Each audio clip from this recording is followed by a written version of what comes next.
Good morning, traders. I am Emily Vani, the CEO of the Investment Banking Institute and your host here at NewsWare's Trade Talk.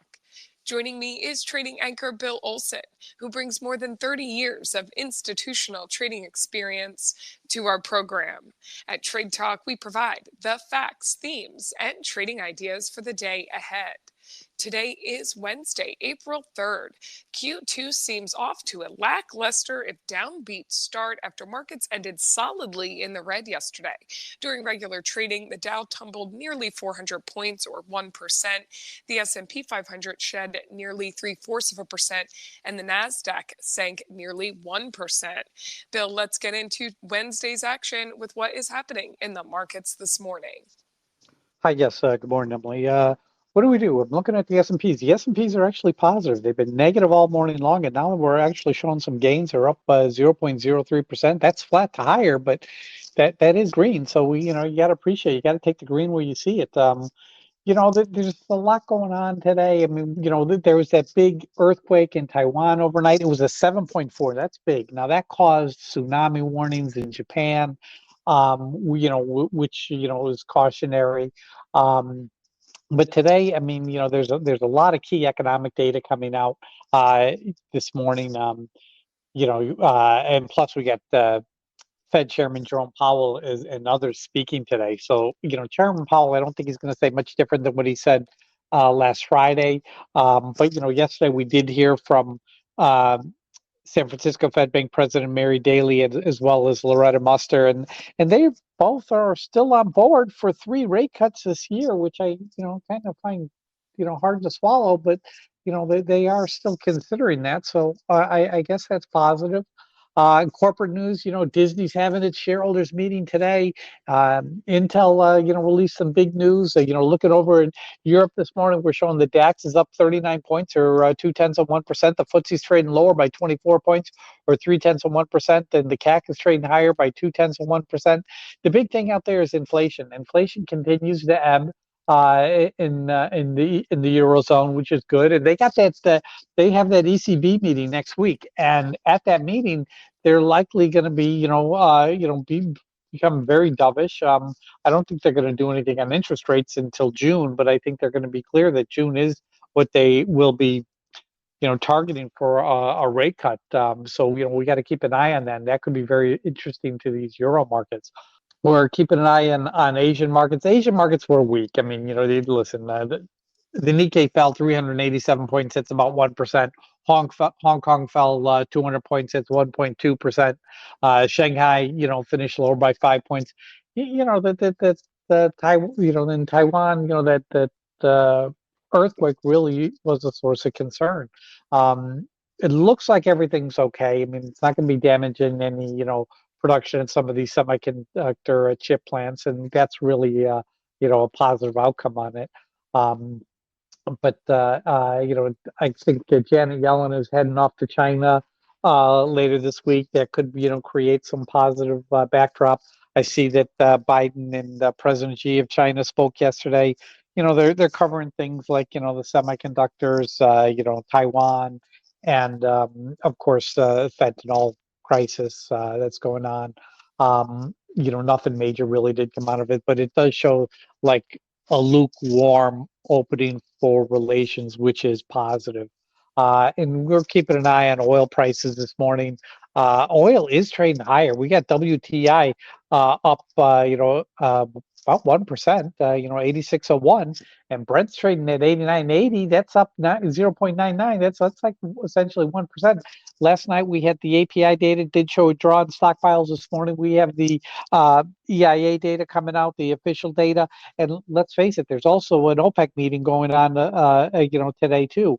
So those are all interesting. I think Iran is talking about how they're going to retaliate against Israel for the missile strike that hit their embassy in Syria. They may make a comment about that at the OPEC meeting today. We'll have to kind of wait and see. But oil remains, pushing higher and trending higher. And that's what I have for you in terms of a morning markets update report, Emily. Bill, with these catalysts going on and some caution in the air surrounding the markets, here at Trade Talk, we're looking for opportunities in the markets in any given trading day. And doing this, digging through all those details, as you mentioned. You mentioned a number of economic reports today, along with a host of Fed speak. We're going to get to that in just a moment. But before we get there, let's turn to earnings action. Bill, what is going on in terms of earnings? Talking Dave and Buster's, that sticker play, PLAY, Paul, Larry, Apple, Yellow. These guys missed by 7 cents, and they did it on lower revenue. You look at the stock this morning, it's trading higher by 6.2%. Wow, we got Calmine Foods, that sticker CALM, Charlie, Apple, Larry, Mary. They beat by 55 cents, and they did that on higher revenue. You look at the stock this morning, it's trading higher by 7.13%. Upcoming earnings announcement this afternoon, we have Levi Strauss, ticker LEVI, Larry Edward Victor India. Their EPS was 20 cents. Expected move is 8.97%. Then tomorrow morning, we got ConAgra Brands. That's ticker CAG, Charlie Apple Grace. Their EPS is 63 cents, and the expected move here is 3.62% when they release tomorrow morning, Emily. Bill, now we're going to get to the day's economic events. A lot going on there. So give us a full rundown of what we should be watching when it comes to economic events.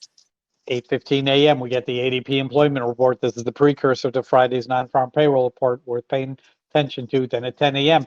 you get the services PMI. The ISM services index is coming out. 10:30 a.m. we get the EIA oil stockpiles report. There's a lot of Fed speak going on. 9:45 Fed Governor Michelle Baumann. At 12 noon we're going to hear from Chicago Fed Bank President Austin Goolsbee. At 12:10 this is when Fed Chairman Jerome Powell is scheduled to start to speak. 1:10 p.m. we're going to be hearing from Fed Vice Chair of Supervision Michael Barr. And then at 4:30 p.m. after the market closes, we're going to hear from Fed Governor Adriana Krugler. So yeah, there's a lot going on today.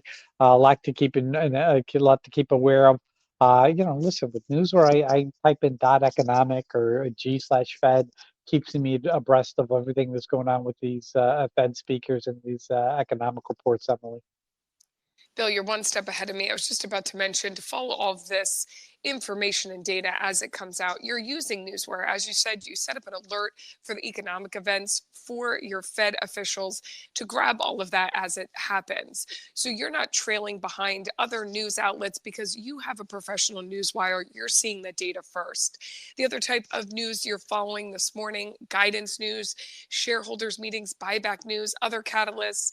As you do every morning, you look at stocks grouped together like your FANG stocks and your Dow 30 stocks to really get a feel for trends on the trading day. So, Bill, what else do you see as possibly moving the markets today?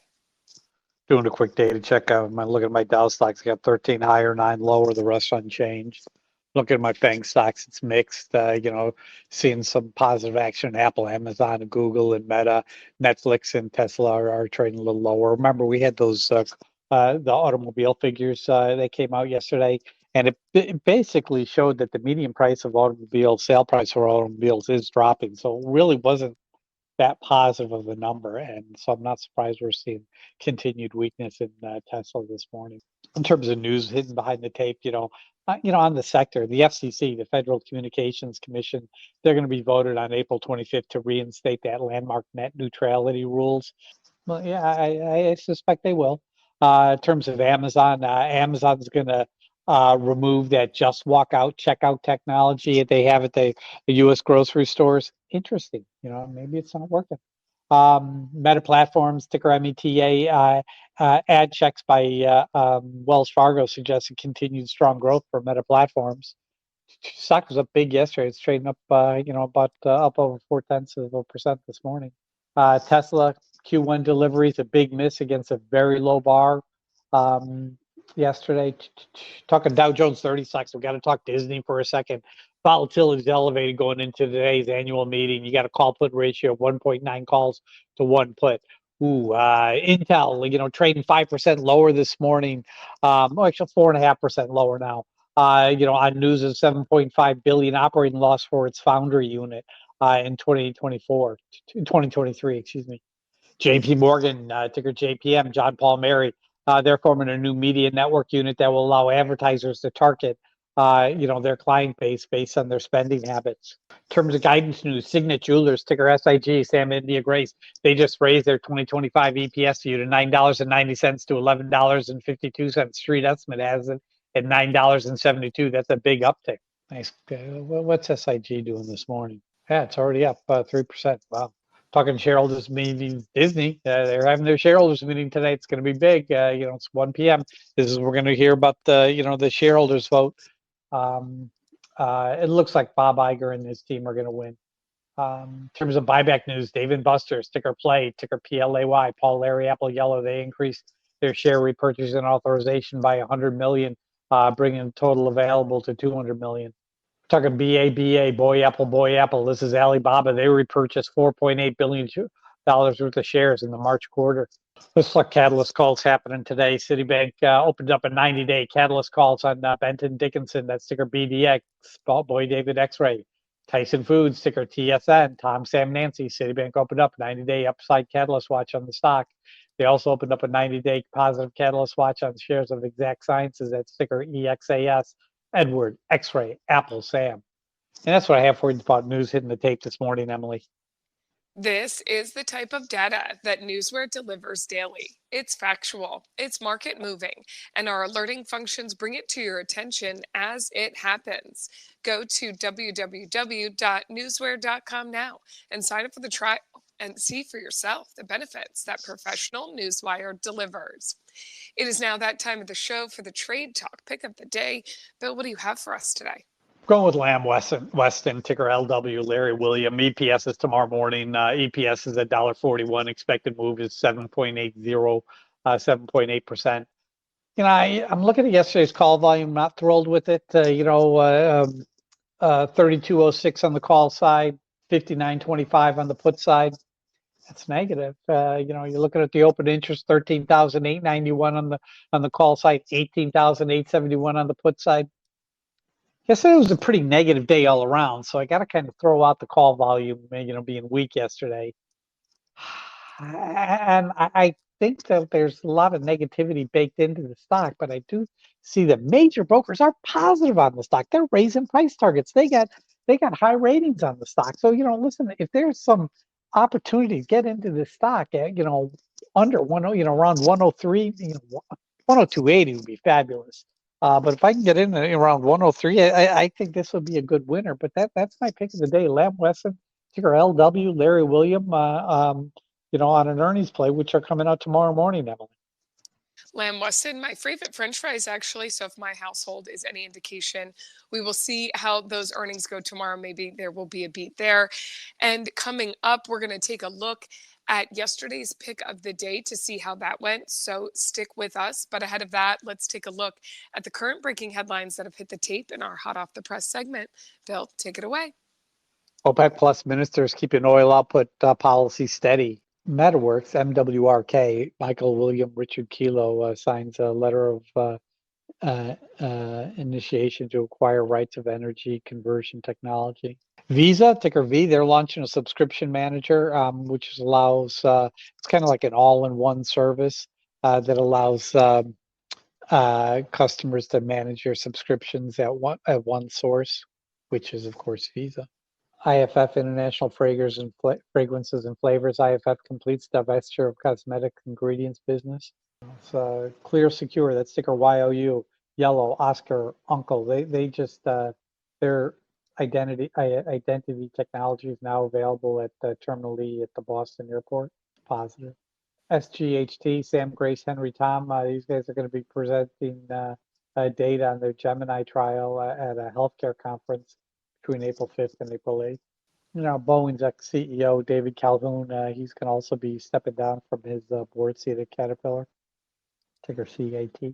Citibank, the bank on Tuesday urged a federal judge to dismiss the Attorney General's lawsuit accusing Citibank of failing to reimburse customers who fall victim to online scammers.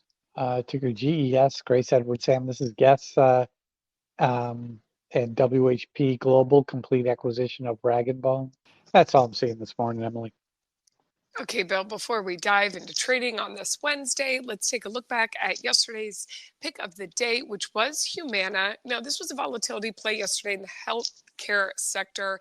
The stock was already down pre-market thanks to news that had come out late Monday that the Centers for Medicare and Medicaid Services announced Medicare Advantage pay rates for 2025 that were below investor expectations. So companies like Humana, United Health were all taking a hit yesterday. With that, you anticipated the stock would slide even a little bit further. You could get in at a steeper discount, and then you'd be able to make a gain from there. How did it go? How did your call work out?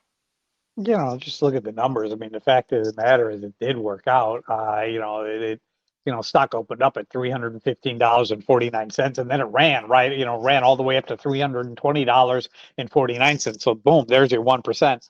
Yeah, I'm flat on the position. I entered in later. I missed the opening, and I got in a little later in the day. And I'm flat on the position, but there was that opportunity for the gain, so I got to point that out.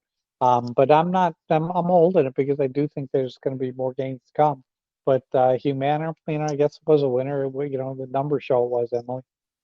There was a chance for a gain there, so we will put that check in the win column and still keeping an eye on it to see if there might be more of a gain there. We will check in with you tomorrow about today's Lamb Weston pick of the day. Bill, thank you as always for your expert insight. Join us back here tomorrow and each weekday morning at NewsWare's Trade Talk when we provide the facts, themes, and trading ideas for the day ahead. Again, I'm your host, Emily Bonney, here with trading anchor Bill Olson. Traders, you know what to do. Let's go out there and make some green.